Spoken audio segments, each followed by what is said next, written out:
Warning, the podcast you're about to hear has a unique conservative perspective and may be politically incorrect, containing some controversy in its message.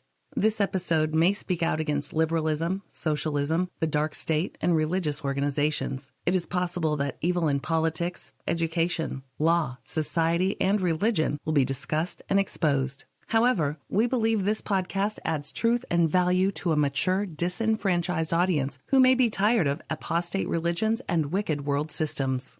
Listeners who are easily offended, overly sensitive, or have progressive leanings sympathetic to the topics we expose should be forewarned not to listen any further. We thank both those who choose to listen as well as those who choose not to listen. You've been warned.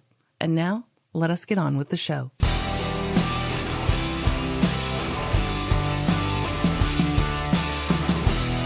We're on the air, Miss KAPOW. Oh my goodness. Oh my goodness. What's the date? Today's date is October 20th, 2017. And we're going to talk about a grandmother, a gal who's 70 years old. She put something on her face that looks so young. It's going to blow your mind. There's a new Playboy bunny in town. Talk about that. Some weird diseases going around, unexplained diseases. And, of course, your typical demonic behavior of murder and killing. And let's see, we'll talk about some libtards who just love to have fun at Halloween. So we'll do that. Oh, what about that pastor? Oh, we're going to talk about him. That's all under murder and mayhem and demonic. All right. We'll talk about that guy. I can't give away too much. See? All right. Can't give away too much. But if you'll start with the scripture, we'll get right on. All right. The scripture I have today is for us. And it's in Colossians chapter 3, 1 through 17. And it reads, "If ye be risen with Christ, seek those things which are above, where Christ sits on the right hand of God. And set your affection on things above, not on things on the earth. For ye are dead, and your life is hid with Christ in God. And when Christ, who is our life, shall appear, then shall ye also appear with him in glory. Mortify therefore your members which are upon the earth, fornication, uncleanness, inordinate affection, evil, conspicuous sins, and covetousness, which is adultery. For which things' sake the wrath of God cometh on the children of disobedience, in the which ye also walked some time, when ye lived in them. But now ye also put off all these, anger, wrath, malice, blasphemy, filthy communication out of your mouth. Lie not one to another, seeing that ye have put off the old man with his deeds, and have put on the new man, which is renewed in knowledge after the image of him that created him. Where there is neither Greek nor Jew, circumcision nor uncircumcision, barbarian, Scythian, bond nor free, but Christ is in all and in all.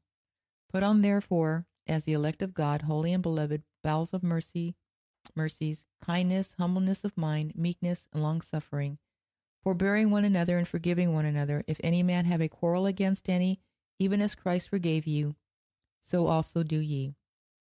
And above all these things put on charity, which is the bond of perfectness. And let the peace of God rule in your hearts, to the which also ye are called in one body, and be ye thankful. And let the word of Christ dwell in you richly in all wisdom, teaching and admonishing one another in psalms and hymns and spiritual songs, singing with grace in your hearts to the Lord. And whatsoever ye do in word or deed, do all in the name of the Lord Jesus, giving thanks to God and the Father by him." You know, earlier, Ms. KAPOW and I were talking before the show about just how tired we are of the world and the system that we're in. And we're just talking about all these mean, nasty people. Mm-hmm. And you just, it's like, what is it with today that there's so many are just mean and nasty, and divisive, and just, they want to fight with everybody. Everybody has an opinion, and their opinion's right, and they got to force it on other people. It's just nasty, Yeah. And, you used to see this, and you still do, obviously, on the news. You cannot watch any kind of mainstream media without seeing that divisiveness. Every word is divisive. Everything that comes out of everybody's mouth is, in conflict with somebody else. Right. But what we're noticing is that we start seeing it, in regular people, people Exactly. organizations that we belong to, groups that we belong to. You see them fighting. They're contentious, and it's awful. And unreasonable. Yeah. Unreasonably so. Even, we read the local paper, and if you write a letter to the editor, you have to use your real name. And so you'll see somebody like, well, I know who wrote that. That's their name. I know who they are. Mm-hmm. And they're writing stuff just very contentious. Yeah. Like old curmudgeons, It's like, really? I mean, and it's hard to even like talk to anybody without some kind of politic coming up. Or, the other day we're talking to our neighbors, and they brought up the Vegas shooting thing. It's a big thing out here, right? Because the biggest mass murder in recent history lived right down the street. So it's a big thing. People are still talking about it. And we have some other neighbors down the street that were actually in Vegas that night, and they had a horrifying experience in that whole ordeal. Yeah. They weren't at the party. They were at a restaurant in Vegas when it all went down. And so they're still suffering from post-traumatic stress syndrome. They live 4 houses down from us. But as we begin this conversation, it comes up, and everybody has an opinion. Their opinion. Yeah, and it's divisive. It's like, I just want to walk away. I don't even want to talk about it. And of course, because of a law enforcement background, someone's going to ask me a question about something, and so then I find myself talking when I don't want to. And it's just, we just like get to the point like we're just so sick of it. But it's not just the divisiveness. It's the filthiness that's just surround you in everything. I know. You can't look at anything without something being sexual. Like I was at the computer, going over these stories, and to the right, there were like other headlines of stories. And I saw this picture of these women with their mouths open, right? And I thought it was about singing. So I read the caption on the side, and this photographer actually took pictures of women having orgasms. And I was like, really? That really bothers me. And it's everywhere. It's like that constantly. And everything's got to be sexual, and it's nasty. And the thing is because we do a lot of news. We do this show. We do Facebook, Fifth Hook Media and things. You're looking at this stuff daily, sometimes 2 or 3 times a day. And or you go out to a restaurant and CNN's playing or Fox is playing in the gym. And so you're seeing this stuff all the time. And it starts to wear on you. I think it does. Definitely. I think you start suffering your own spiritual PTSD. I really do. And lately it's like, I want to go somewhere. I want to escape. I want to leave. But then I realized there's nowhere physically I can go. I would have to leave this world. I'd have to die and go to be with my Lord in order to escape what I'm feeling down here. You know what I mean? So it's that bad. And it does give that whole scripture a whole different outlook, where it says men's hearts grow cold because of all the lawlessness and the evil that's here. It's very easy to get numb to it, and want nothing to do with people. And this is just my little conspiracy theory opinion, so you don't have to really listen to it. But I think when we had the solar eclipse and it cut across this nation and divided it, it was a division. And of course, a lot of people feel that way too, that was an omen saying it's now divided. Of course, the country's been divided for years. It's been divided since its inception, right? We went through a civil war here. We know that. But it's a different division where it's not just big parties against other big parties. It's not Democrats against Republicans, it's everybody is in contention with other people down to the lowest levels. Just like this mass hypnosis or something on people. It's just, it wears very thin. You get very tired of it. Yeah. Very, very sick of it. It's hard for me to, to enjoy, the world systems. It's just, it's so Luciferian, everything. For us, for Miss KAPOW and I, for us, there's only two, and I'm serious. There's things of God through his Lord Jesus Christ that are good. Mm-hmm. And then there's everything else. It's just that way. There's not any gray. There's not, well, what's wrong with picking cherries on a good Sunday afternoon?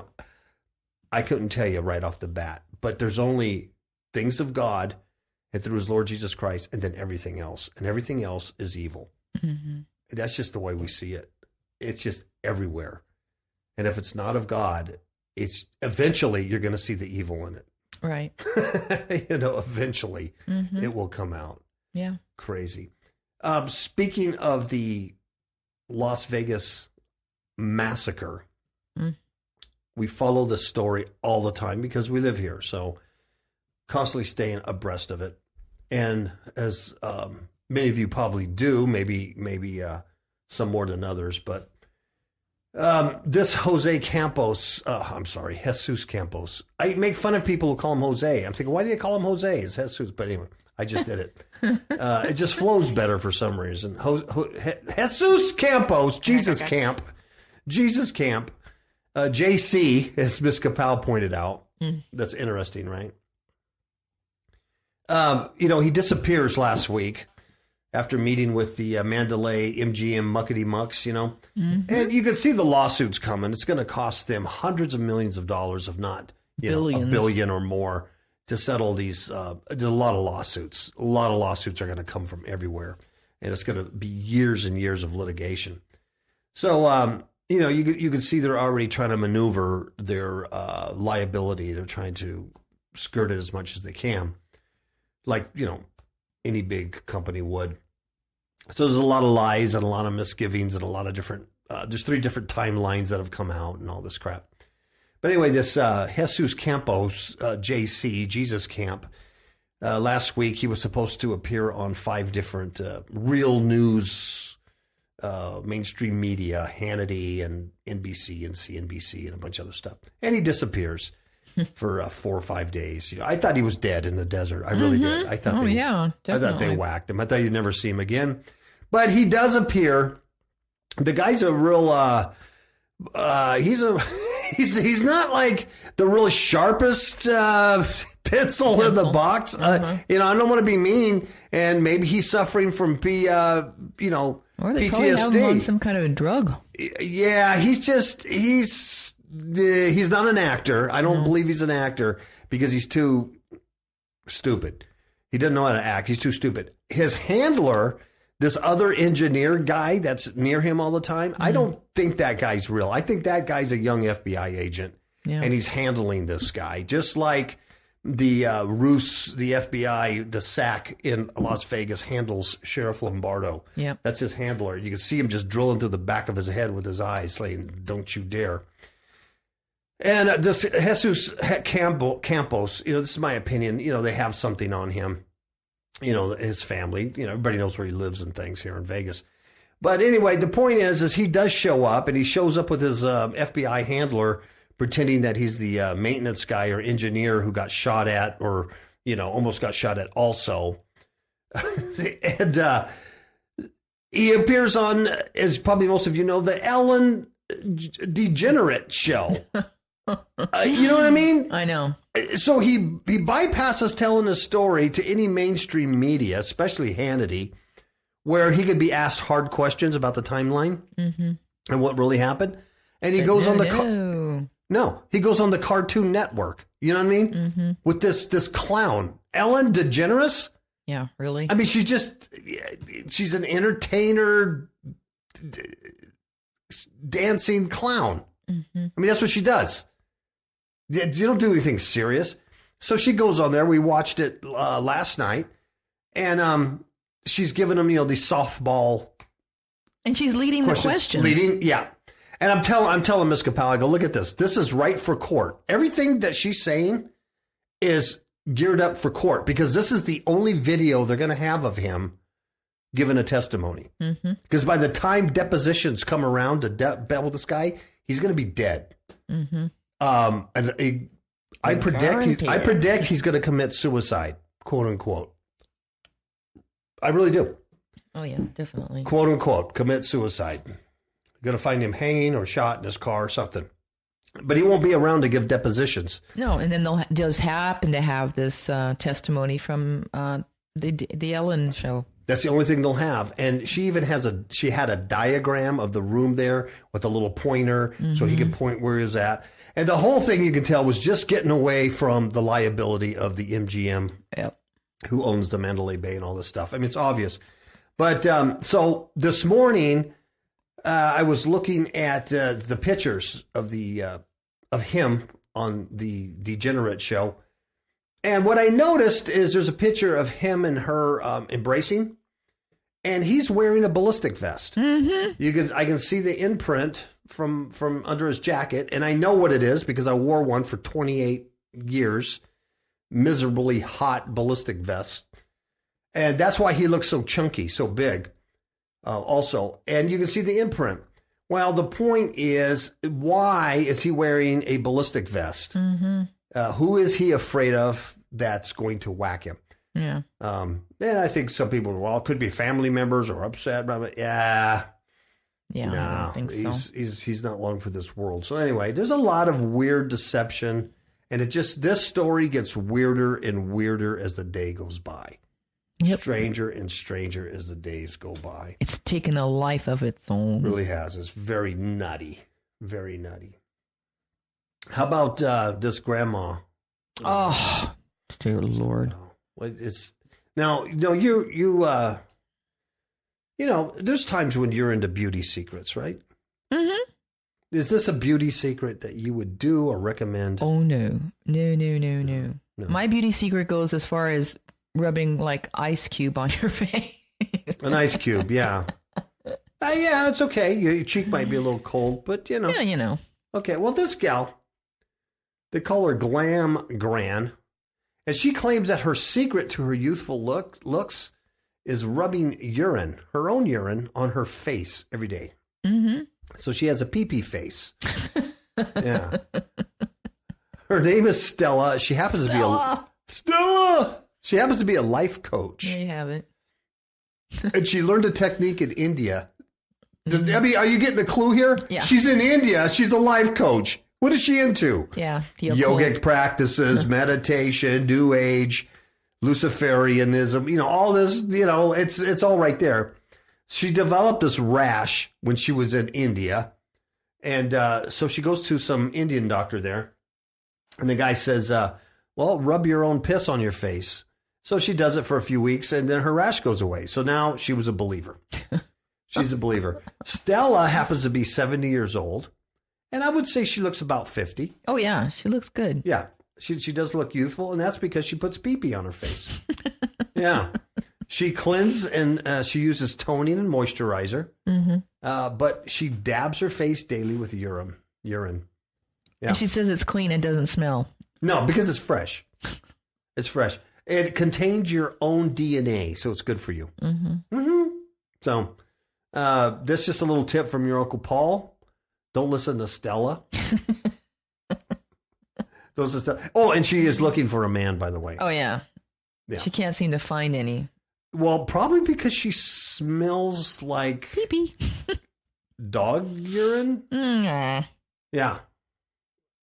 Okay, bizarre. Nobody here listening to KAPOW radio show, nobody reads Playboy magazine, right? I hope so. But if you did, as a man, read Playboy magazine for the articles, right? What would be the reason, or what would be the motivation in picking up a Playboy magazine, either past or present, for a man? It would be to look at a beautiful airbrushed model of a woman. Correct? Correct? Playboy bunnies. Airbrushed Playboy bunnies. Well, Hugh Hefner dies a couple of weeks ago. His filthy little body isn't even cold in the ground when the next issue of Playboy magazine is featuring, for the very first time, I need a drum roll, please. Transgender spread. A November-December issue. A transgender playmate. Mm-hmm. Hey, I'm going to say it again. Transgender playmates. Yeah, full nude, okay? Full nude. So you're a man looking at Playboy magazine because you want to see a beautiful airbrushed image of a phony woman that doesn't exist in real life. But now you're going to get a dude. See, the thing is, you don't know if this person has it removed or not. So, and it doesn't say whether this one has his penis or not. So, you're going to have to buy the issue in order to find that out. Yeah. Surprise! Yes. Nasty. This dude's name is Inez Roux. I imagine he's from France, Paris, or something like that. And he's 26 years old. He's a model. Yeah, of course. And it says he's been shot for the magazine before. However, this time around marks his debut as the original, or as the first official transgender playmate, which means he will appear in a full pictorial in the iconic centerfold. So, he's been shot before for Playboy, but people didn't know it was a dude. Oh, my Lord. Oh! Disgusting. Wow! You know, it's just... So this is just the first time he's come out as a dude. Dressed like a chick. But he had been on the magazine before, looking like a gal, but he's a dude. Oh, my Lord. Jesus. See? Why you can't be filthy and nasty? Mm-hmm. Yeah. Oh, he is from Paris.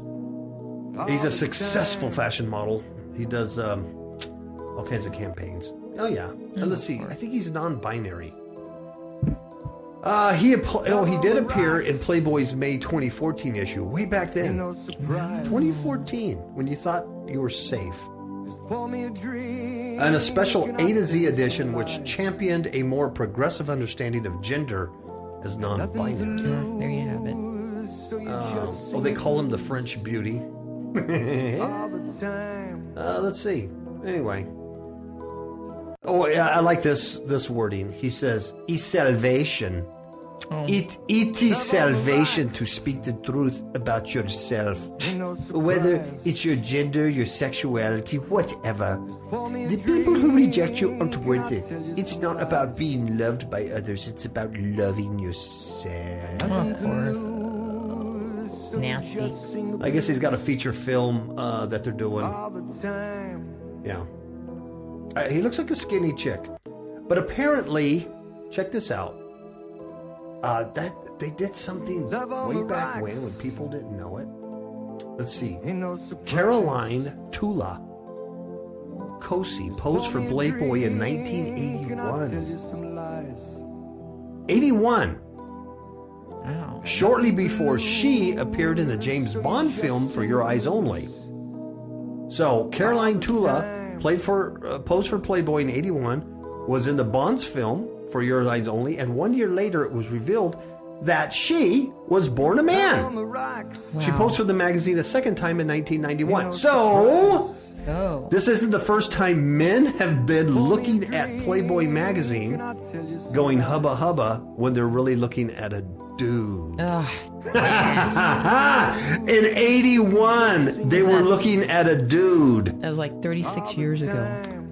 Yes, they were looking at a man dressed like a woman. And, well, there's a picture of Tula here. I don't know if you can see it. Caroline Cosi, Tula, and she doesn't look like a dude at all. No, never know. So these guys are fantasizing over a dude. So that's been going on for quite a while, but this one coming on is the first time that says I'm transgender. But they've been fooling guys for a long time, and of course they had to fool you because it wasn't acceptable. Oh, it would have never been. You know what I mean? That would have never flew. That would have never flew. But now, yeah, still different. Yeah, that never would have. In '81, no, people would have got hung for that. But yeah, half these people, these women, celebrities, newscasters and stuff you see on TV, a lot of them are dudes. Oh, yeah. They really are. A lot of them are dudes. I can spot them pretty good now. Mm-hmm. I mean, I can look at and tell them, I go, that's a dude. I mean, you can see it. Mm-hmm. So it's a lot of people nasty. Are fooled. Mm-hmm. Yeah. Hey, mysterious illness. Yeah, it's very interesting, this one. This poor kid, man. This is Kentucky. And doctors in Kentucky are trying to figure out what happened to him. He's 7 years old, little Wyatt. Aww. He's just now learning to walk again after just days of regaining consciousness. What happened, Ms. KAPOW? What happened to him? Well, apparently he wasn't feeling good. And he told his mom he was going to go lie down. And he did. He fell asleep and his mom couldn't wake him for 11 days. And that number 11. Yeah. Not 10, not 12. Mm-mm. She 11. took him to emergency. They ran tests and they just don't know what caused it. Mm-mm. Apparently he was at a wedding, his uncle's wedding, the day before. And he was just behaving normally. He had a good time, went to bed. And then they tried to wake him in the morning. He kept falling asleep again. He would open his eyes. And the mother said it seems like he wasn't there. So he was in a deep, deep sleep for 11 days. And he finally woke up. He had limited mobility, and he's now working to regain his strength after 11 days.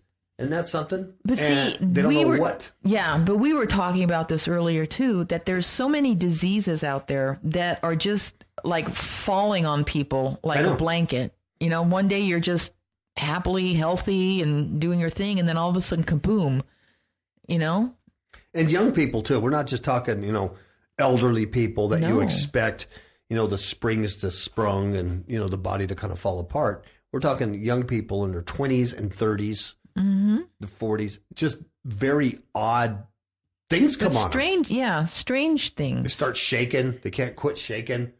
Ovaries bursting. Mm-hmm. Seriously. These are all personal stories of people we know. Mm-hmm. Yeah, just very odd.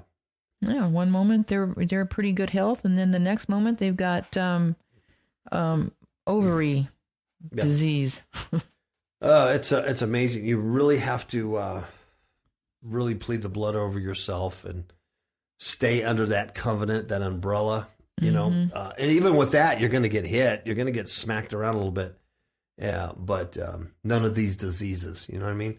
Yep. You just got to hold on to those promises because it's bad out there. Mm-hmm. Let's take a short commercial break. We're going to come back and talk about this woman who killed her grandpa. Aww. She killed Gramps. I know. It's so sad. All right. KAPOW! You are listening to the KAPOW Radio Show Network. KAPOW stands for Kingdom Against Powers of Wickedness. KAPOW is sponsored by Fifth Hook Media, a digital publisher of ebooks. FifthHookMedia.com has a selection of ebooks about spiritual warfare and Christian living. Visit FifthHookMedia.com. That's FIFTHOOK Media.com. Remember, that's FifthHookMedia.com. FIFTHOOK. KAPOW! What's up, yo? I like it. I'm done, yo. Demons in My Marriage Bed from all online digital retailers, such as Amazon.com. Demons in My Marriage Bed, a true story of spiritual warfare, changed the way my spouse and I conduct spiritual battle, and has increased our alertness level to the tactics of Satan. Please do not be fooled that such things cannot happen to you. Rather, get prepared and become the spiritual warrior needed to overcome in these perilous times in which we all live.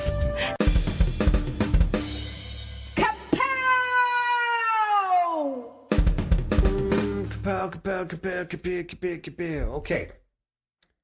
Woman claims American Horror Story. You know that show that was on? I don't know if it's still on, American Horror Story. Yeah, I don't know. Yeah. It inspired her to murder her grandfather. There's a really wicked picture of her, too. It looks like a selfie. Scary. Yeah, it's just one eye. that Illuminati one eye thing. But her eye looks wow. Mm-hmm. There's something looking at you there. She's from Australia. Mm-hmm. They call her a woman, but I think she's... Well, she could be in her early 20s. She's 20, I believe. Or 18. Yeah, she's like that, 20. 20. Okay. 20. She stabbed and killed her grandpa. 81-year-old. 81-year-old grandpa. And a sweet grandpa. She claimed that the TV show American Horror Story inspired her to commit the crime. Isn't that nice? Mm-hmm. Don't you love it? This was last year in August. Brittany Jade Dyer, she's 20 years old. She murdered her 81-year-old grandpapas. Her and her friend, she had a 22-year-old friend, went to her grandpa's house. They had plans to steal his life savings. See, you already have evil in your heart. Yep, his life savings. Apparently, he had something like $110,000. They didn't find it because it was hidden in the shed or garage or something. So all they made off with was like $1,000, a couple of cameras, some nonsense.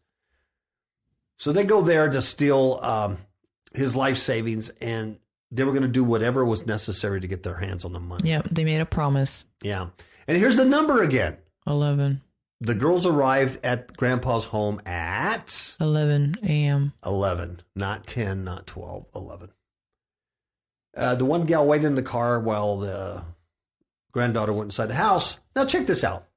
After looking at old family photographs and videos with their grandfather, they had a visit. He's like, well, I remember when you were little. I loved you so much. He had no idea. Wow. She then felt she couldn't go through with it. So she tells her partner in the car, she texts her, I can't go through with it. Her partner says, let me encourage you. We came all this way to do it. Do it. Dear God. So this chick then stabs her grandfather in the chest and neck. And then she proceeded to wash dishes in the kitchen while he bled to death. Oh, dear Lord. And See? then, God night. Then she texted her friend in the car and said it's done. So they went in the house and they got $1,000 in coins and 2 digital cameras.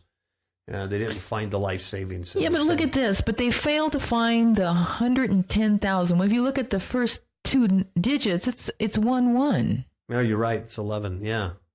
But there's 11s everywhere. Yeah. That's amazing. What are they trying to say? What are they trying to bid to us? Wow. I don't know. So she's an idiot. And, Demon. Okay. Demons can and do attack Christians. Yep. Here's an aspiring pastor. He stabbed his wife 123 times. That's 1, 2, 3, 123 times. And he tells the police that the cough syrup made him do it. That's some powerful cough syrup. Yeah. And I know, I think the majority of people look at it and go, this guy's trying to do the Twinkie defense or whatever. Too many Twinkies made me do it. Or he's always trying to set up his defense. But what if he's telling the truth? I mean, what if he drank this stuff, went out, and the demons just took over his stupid little body? Well, how many murders have we read where the suspect says, I don't remember doing this? I know. A lot of them. Or something came on me and I couldn't help it. It pushed me. Yeah. It compelled me to do this, and I don't know why I did it. It's like Flip Wilson used to say, the devil made me do it. Mm-hmm. Who knows? In the life that we live in, when you got evidence and courts of law and things like that, they're obviously going to be looking at him using that as a ruse. Mm-hmm. Obviously. This is in North Carolina. She had 123 stab and cut wounds in her body. Now, that's indicative of extreme hate. Mm-hmm. 123 stab wounds, that's hate. Somebody hates that and other I person. know the devils hate. Oh, they hate. Like, unbelievable. This guy, the husband, was an aspiring preacher, and he said he killed his wife during a cough syrup-induced stupor. He's only 28 years old. He woke up on September 1st to find his wife's blood-stained body next to him. That wouldn't be good. He calls 911. He says, I think I killed there's blood all over me. And there's a bloody knife on the bed. I think I did it. That's what he said. Which is a little odd, to call 911 and just start confessing like that. Yeah. So there might be something to his I think so. And if you look at his face, he doesn't look like... No. I mean, he looks really worried.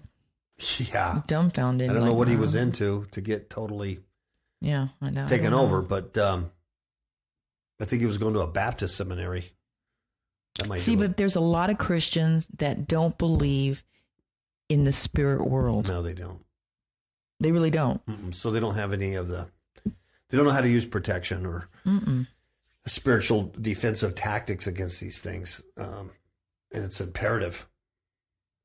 There was an autopsy report Tuesday. It showed that the wife had 44 stab wounds and cuts on her head and neck.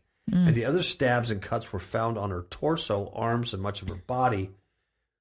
She was believed to have been cut and stabbed with a kitchen knife.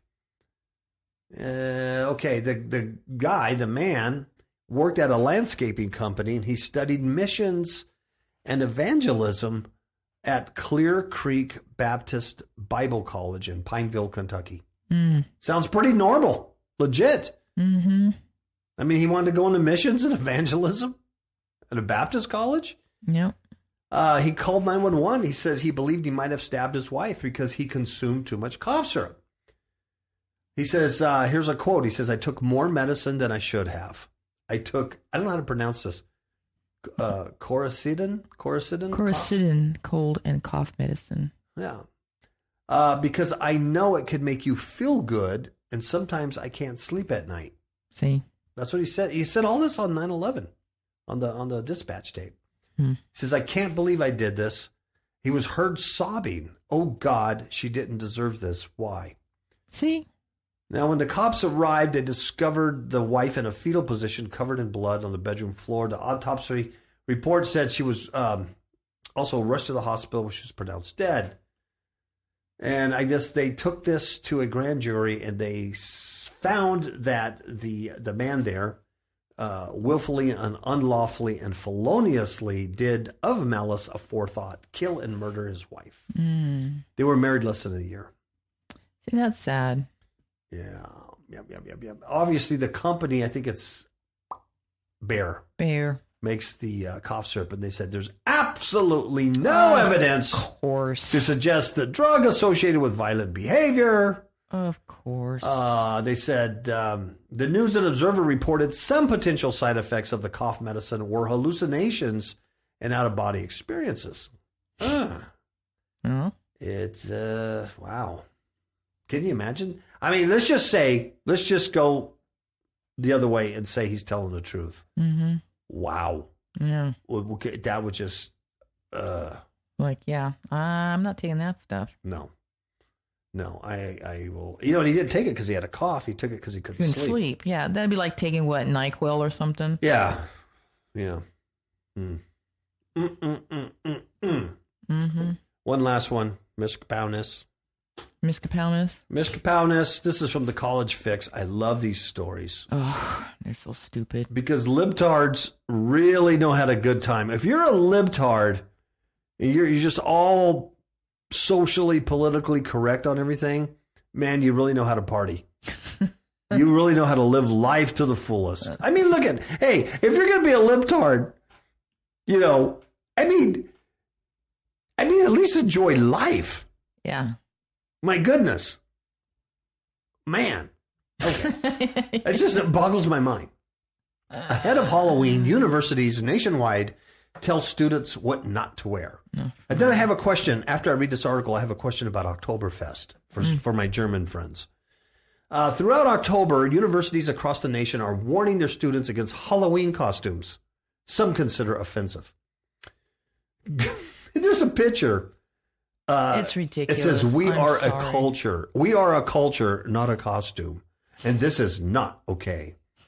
It's more than Halloween. It's I don't know what this is from. Something inclusion.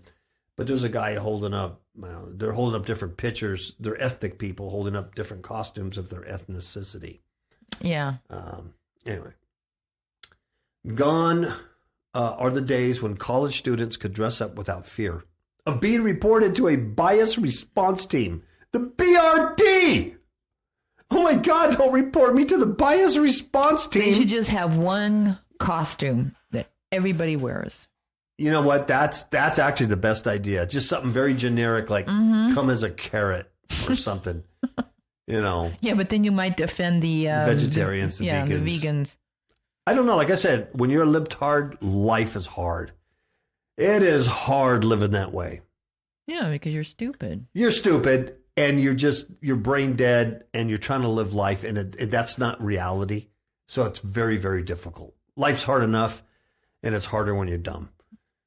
In recent years, more and more campus leaders have made it their mission to warn students what not to wear. So there's flyers, memos, there's even workshops, Ms. KAPOW. They impart admonitions. Unacceptable costumes listed on the University of St. Thomas diversity flyer are, quote, wearing Native American headdresses. Oh, yeah. Dressing up as a Mexican by wearing a sombrero. Now, that'd be offensive to me. If I saw some white guy wearing a sombrero, I'd go, dude, it's a culture, not a costume. Where's the tacos, man? Dressing as a geisha or any form of blackface. My goodness.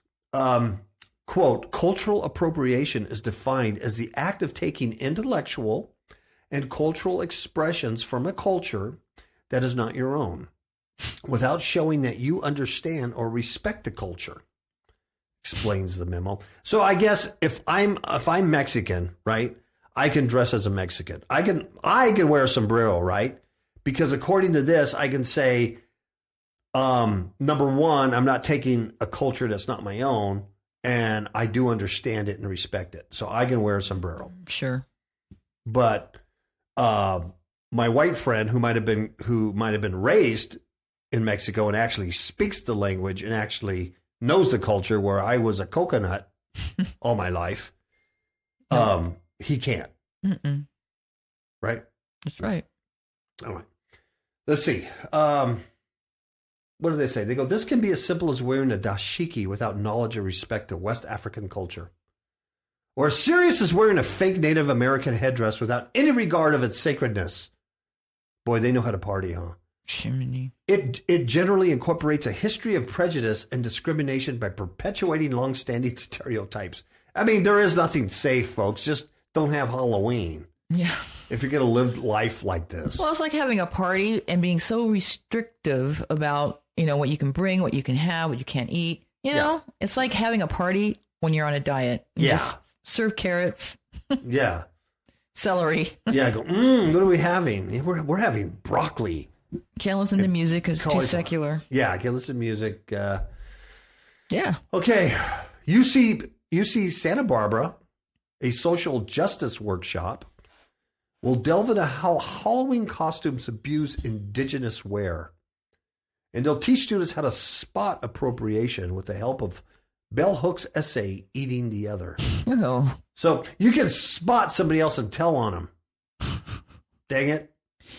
You see how there's contention and they're teaching you to be critical of one another and to be divisive and hateful, and it's ugly. Under the guise of not being divisive and hateful. That's what's brilliant about it. You know what I mean? Mm-hmm. Under the guise of, we're all one, and, but yet they're actually dividing. Yeah.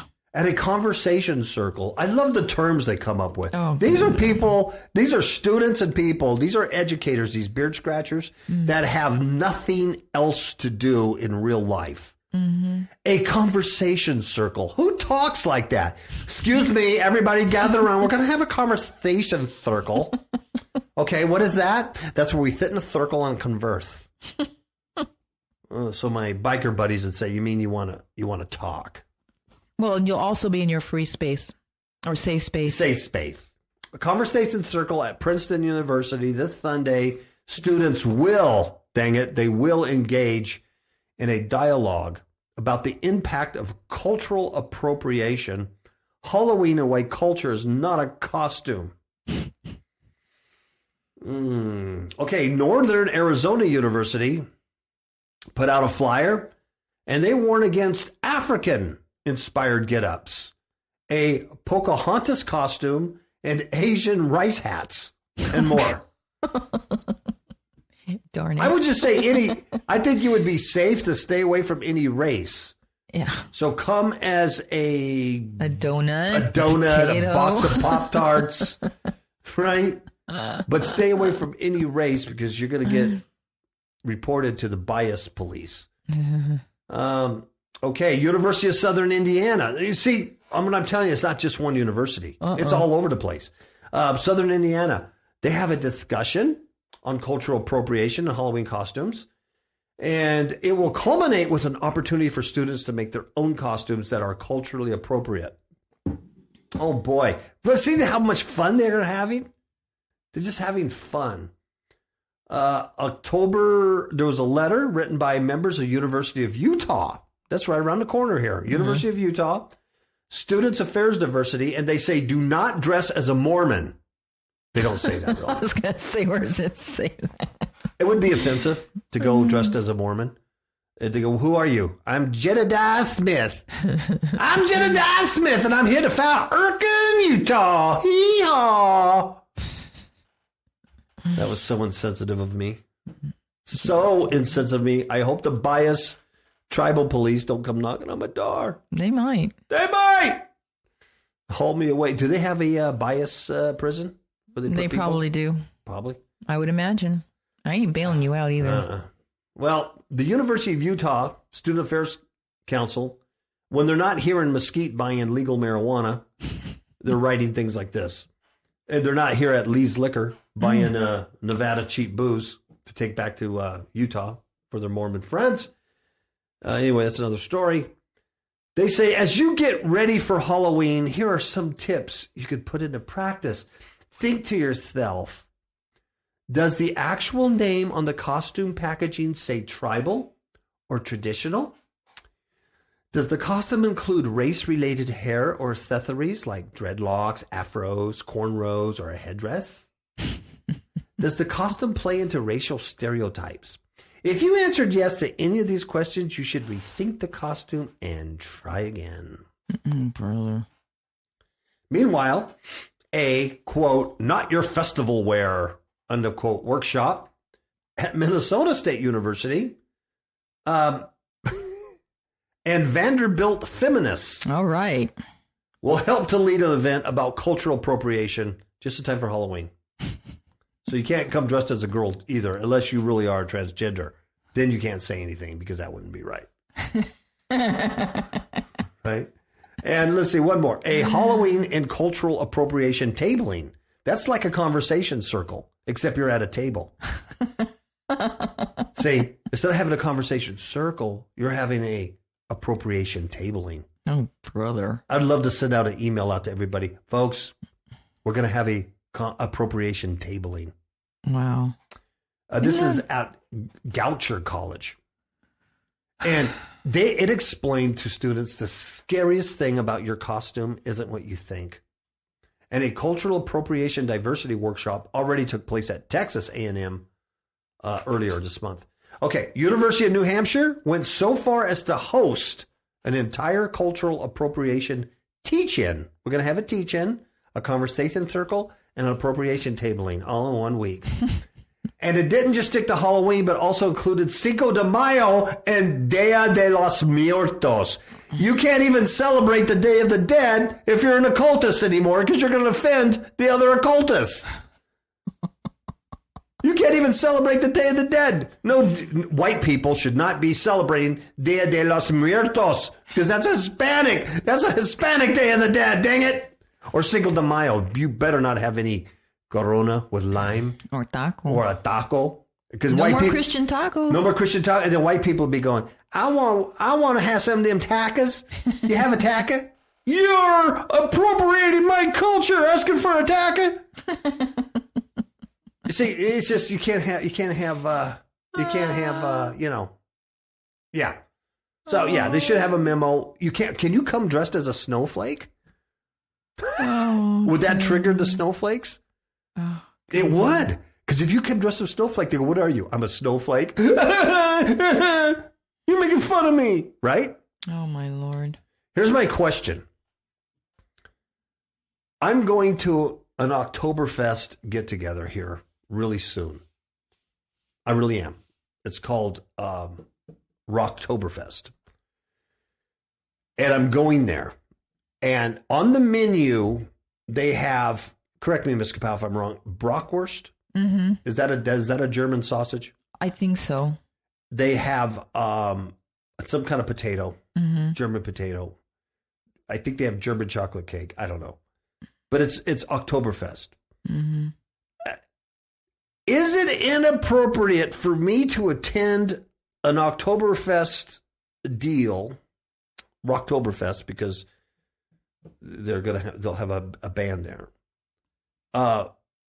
Is it inappropriate for me to attend that and appropriate German Bratwurst and German potatoes when I'm clearly not understanding of that culture? Yeah, you can't eat it. You can lick the plate. So I'm screwed then. I can't have any fun. No. I might as well just stay at home. I know it. I must just stay at home then. There you go. Oh, it took all the fun out of me then. I'm not going. I'm not going because I don't want to offend anybody. I don't want to offend my German friends. You know? Isn't it ridiculous? It is. It is ridiculous. It would be. It'd be funny if it wasn't for real. Mm-hmm. You know what I mean? But see, that's why, because you read these things and you try to make sense of it. You can't, because it's total chaos. It's confusion. It's lies. Right? Yeah. So that's why Colossians 3 is so very important, that you take off the old man and you put on the new man and you walk in the Spirit. That's it. Yeah, that sums it all up. Absolutely. Yeah. And that's not what Russian Jesus would say either. Oh, please. I just get so tired of them besmearing the name of Christ, and it just really annoys me. I know. This world really annoys me. Other than that, I'm pretty good. Yeah. I was okay until I realized I couldn't have any bratwurst. I know. I don't want to offend anybody. I really don't want to be that guy. I don't want to sit around here in Sun City at an appropriation tabling. You know what? I'll get you some Hebrew nationals. But then there's going to be some Jewish guy there going, why are you eating Hebrew nationals? Why are you eating kosher dogs? Huh? That's my point. It's ridiculous. You know what? And my culture, coconut Mexican culture, we don't have sausage kind of a thing. Oh, I guess we got chorizo. Well, there you have it. I'm going to bring my own chorizo then, just so I don't offend anybody. Okay? And they go, how come you're eating chorizo? I go, because I'm Hispanic. I can eat chorizo, man. You eat your bratwurst. And the two shall never twain, because I don't want to offend you and you don't want to offend me, so we'll never come together and just have a good time and grow as human beings. No. That would be ridiculous. That would be offensive. Yeah. Ugh. Yeah. All right, Ms. KAPOW. Are we done? Yeah, we're done. All right. We're done. Good night. Ciao, babies.